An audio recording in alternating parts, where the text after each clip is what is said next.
In today's video, we're going to be talking about and tasting the differences between the 4 main types of cinnamon that we use in the world, basically. So let's talk about it.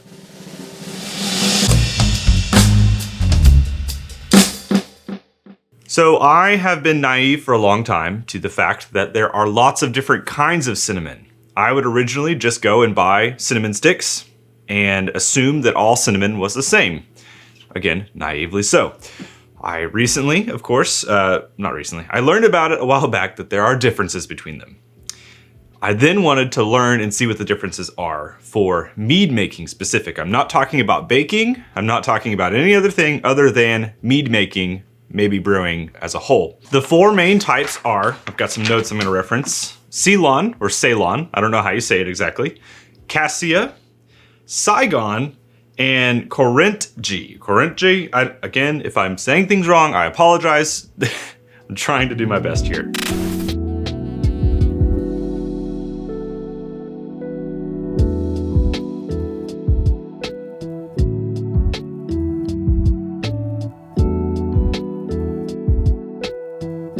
So Ceylon cinnamon has these descriptors for it. It's called true cinnamon. I don't really know what that means, but it is originally from Sri Lanka, India, Madagascar. The flavor profile listed is mild, sweet, and slight citrusy with delicate floral notes. And they say often the uses are desserts, tea, dishes where a subtler cinnamon is preferred.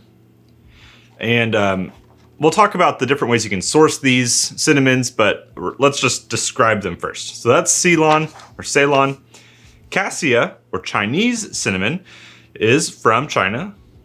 The flavor profile is bold, spicy, slightly bitter, with a strong pungent aroma, commonly used in baked goods, coffee, savory Asian dishes. Saigon cinnamon is Vietnamese cinnamon from Vietnam. Intensely sweet and spicy with a peppery kick and strong lingering aroma. Great for cinnamon-forward recipes like cinnamon rolls, coffee, and spicy dishes. And the last one is Korintje, and that is from Indonesia. And it is mildly sweet, smooth, and slightly woody with a warm taste. Commonly used in commercial cinnamon products like ground cinnamon in grocery stores. So, how do you source these cinnamon? So you can easily go to the store and buy whatever's there. I had to get on Amazon and find ways to purchase some of these different ones. Like the Korintje, I had to get online to purchase Saigon. And actually I was able to find the Ceylon and the Cassia pretty easy, local around me. Bought all 4 of these, and I have 2 of them in basically stick form. So of course you can get the bark itself not ground. So the Cassia and the Saigon were in the stick form.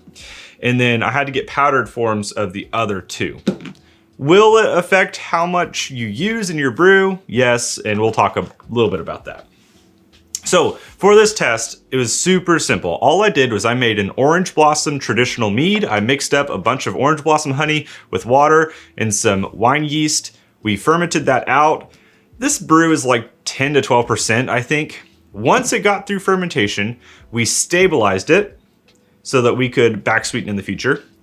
I split it into 4 different carboys. You'll notice a 5th carboy because I actually purchased a 5th cinnamon, not understanding that it was already in the family of another one. I purchased royal cinnamon, and royal cinnamon is in these, I think it's in the Saigon family of cinnamons. So I was like, well, I mean, if it's already in this family, it's a subset of the family. I'm just gonna go buy the basic one. So anyway, so you'll see a 5th one. We split it out.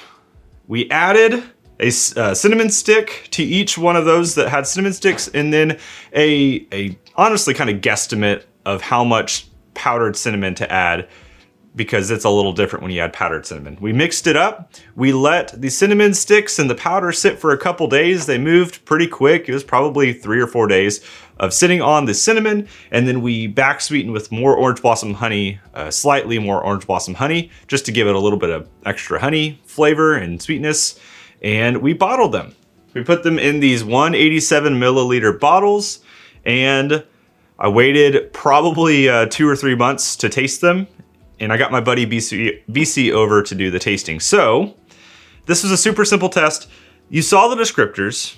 My encouragement is that when you decide to do something with cinnamon, that you maybe go back to these descriptors, you look them up again, you do something to say, which kind of cinnamon do I want to use? Because as you'll note by the end of this video, there are differences between these cinnamons. And we actually preferred, surprisingly, one over many other ones, one that I didn't expect a lot from. So I hope you'll watch the rest of this and enjoy it, and let me know what you think about your cinnamon experience in your home brewing, and let's go to the tasting. BC, Yes, cinnamon man. Can't spell cinnamon without man. That's true. In it, right? Welcome to made mead. I don't think you're ever gonna have this much cinnamon mead in one setting, so get ready for your palate. I know. This feels like I'm going back to college. We're definitely gonna need the water. We're gonna taste through all 4 of these. I've already done a little talk about each one because I'm sure people want to know about each one. So we're just gonna pour them, try them, and then at the end, I guess declare which one we like the most. Okay. Even though they might be similar, theoretically not similar. So if you just want to start pouring some. Okay. All right. Do you want to know what you're tasting, or do you want to taste it without knowing? I mean, I don't know that knowing would change anything about it. That's true. I know so little about the different types. I just read them and I already forgot the information. So, Okay. let's go by the name of them. So, Okay. So Saigon is like used for cooking. yes, usually, right? it has some different uses there, and Okay. Mediterranean food or that kind of thing. I'm sure I could go over my notes, but I'm trying to avoid them No, for the moment. no, it's not. Saigon, this is trad, of course. So we're just gonna get a basic. So how honey. did the cinnamon come into this? Just so I made a trad, split it out, added some cinnamon in each one. Some were powdered, Okay. some were sticks. I couldn't quite get sticks of everything, so I just I did what I could, and also I dosed to what I felt like was appropriate. So I mean, it was also up to interpretation because cinnamon stick versus how much powder to add is kind of like a I don't know. So fireball, woo! Shots. here is Saigon. Is that what you're getting? You getting a fireball shot? It's I mean, the honey is bold in here. Yeah. The honey somehow is cutting through the cinnamon. Orange blossom honey. Nice. The classics. It's like the Charles Dickens of honeys. Ooh, I like that. It's warm. It is a little bit Woohoo! fireball-y, Just a little bit. but it's not like overwhelming. The tannin structure is really unusual. This might have been a stick, if I remember, which could result in higher tannins, possibly, comparative to maybe doing a powder. I don't know. I'm sure there's another test to be had there. Yeah, it's light. It's not spicy. It doesn't hit you with that burn like a fireball does. Yeah. But it's undeniably cinnamon. But it doesn't cover up the honey either. Yeah. The honey is still there. The honey is nice and That's strong not and bad. bold. And there's a little bit of like a caramel note in there too. So there's Yeah, I wonder what that's coming from, because I didn't do any bochang or anything. So maybe that honey, that's just highlighting that part of the honey, it could possibly. be. No, it's interesting. That's not bad. Okay. It's not bad. I'd like to play with acid in that a little bit, but as far as tannin and sweetness go, I think that's a really well-rounded and nicely structured mead. All right, let's move on to Cassia. Cassia. That's like a really common one, right? Cassia and Ceylon, I think, are the most common. I think this was a powder, if I remember. It smells like a snickerdoodle. It does. That's lovely.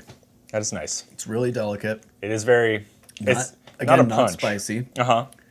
And it doesn't have as much as the kind of like herbal, dirty kind of flavor that the Saigon did. Yeah. It's a much more neutral cinnamon character. You have to search for it a little bit more, I feel like, but I feel like that's also nice in itself.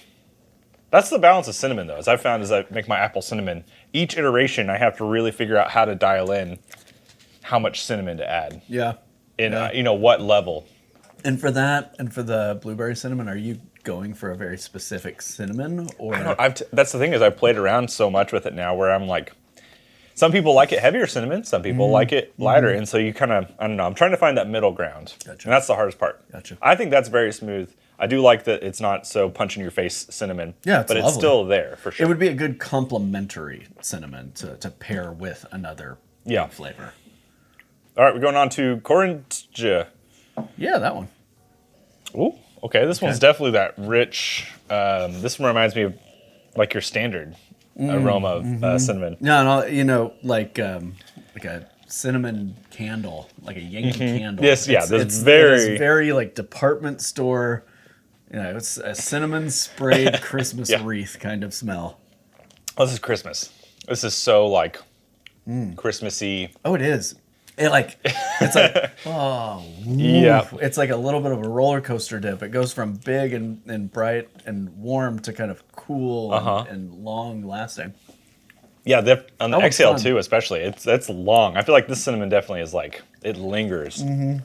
So far of the three, that one is Because I feel like that's amazing. It has cinnamon, but it also feels like it has hints of like little like clovey, like allspicey kind of vibe. It's like a warm spice family.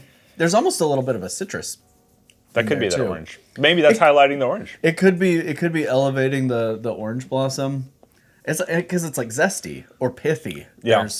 I do like this one. I think the most so far. No, I like that. I would drink a glass of that. That's good. Well, that's all I got left. So, all right. Last but not least, I think most common is Ceylon. Okay. You were correct. When I walked in here, he said, like, this is going to obliterate your palate. Yeah. That's how I feel.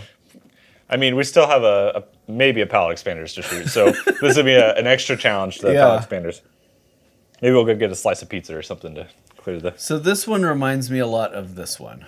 The second one we tried. Yeah. Cassia, is that what it was? Yeah. So they're smell-wise, they're really in the same boat. Ooh, but it does have that dark note, kind of like the corn, that almost Christmassy like feeling. This is the most like default Christmas of all of them. There's like a little bit of like a berry thing in there too. That is interesting. Yeah, I get that. That's weird. I mean, it's good though. Yeah, it's good. It's complex. It's like almost like a fake berry, like a berry lollipop kind of. Oh yeah, but not like a. Like a cherry or a strawberry, but like a imitation berry flavor, but like shrouded under cinnamon. It's fine. None of them were like spicy. No. I definitely thought. I mean, the closest one to Fireball Spice, like that, is definitely the Saigon, which maybe that is the cinnamon that's used in Fireball. Maybe. I actually don't know. I have no idea. So if you had to prefer one. Oh, it's definitely the Korintje. Korintje? Yeah, that one. It's super good. Tasty. This is Indonesian. Okay. And it says mildly sweet, smooth, and slightly woody with a warm taste. That doesn't help me a lot. Yeah. Saigon. Go back to this one for a second. Intensely sweet and spicy with a peppery kick and a strong lingering aroma. It says used for cinnamon rolls, coffee, and spicy dishes. So that, there's your baking. Yeah. Okay. Cassia, bold, spicy, and slightly bitter. I think I did pick up a little bit of that here. Common in baked goods, coffee, and savory Asian dishes. And Ceylon is mild sweet, slightly citrus, with delicate floral notes. Okay. Yeah, I think I would drink a lot of that corn. I would go 1, 2, honestly 3, 4. I think that this one had just enough interesting. The Fireball Spice is not deterring me. No. It's interesting. This definitely demonstrates that there are differences. Cinnamon is not just cinnamon. The differences are pretty minor, I would say, though. Yeah, in some ways. They're not like... I didn't feel like I was being slingshotted back and forth between different... You had to search for it. The difference between the Saigon, though, I think that's the most outlier, for sure. Let me go back to it. Part of it is, like, I think if you're choosing what cinnamon to use, it's good to use the descriptors that I've put down as your basis. Do you want it to be that spicy punch, or do you want it to be a subtle... I don't know, undertow. Yeah. You know, now that it's breathed, I'm warming up to the Saigon a little bit more. That would probably be my second choice. And then Ceylon, Cassia. This is fun. Thank you. Yeah, this is good. I don't think anyone's going to do this, but I highly recommend you try it. It's really easy. Make a traditional mead. Even if you did it in a little 187 milliliter bottle, just dose what you think you can get and taste them and just go back and forth. Use the notes that we gave, but also experience is going to help you more than notes. Yeah. So go check out Doing the Most and learn some more about homebrewing and all of those things. And we'll catch you in a future video. Cheers. Cheers.